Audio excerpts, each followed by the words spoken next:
This one marketing mistake is costing you thousands. Let's talk about it on today's Marketing Minute. I'm Tony Wright.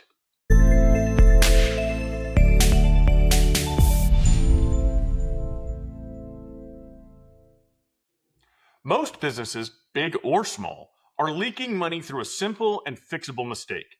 And if you're running any kind of marketing, chances are you're doing it too. I've seen this cost companies tens of thousands of dollars, sometimes more. Here, let me break it down for you. The mistake. The mistake is measuring the wrong metrics. Or worse, not measuring at all. Too many people are focused on vanity numbers like impressions, likes, even clicks, but those don't pay the bills. If you're not tracking what actually leads to a sale, an appointment, a lead, you're guessing, you're not marketing. I once consulted with a seven-figure brand spending $15,000 a month on Facebook and Google ads. Their cost per click looked great, but once we tracked the actual leads that closed, well, it turns out one campaign had a $10 cost per click, but a 30% close rate. Another one had a $2 cost per click and a 1% close rate. Guess which one they were scaling? Yep, the wrong one. So here's how to fix it.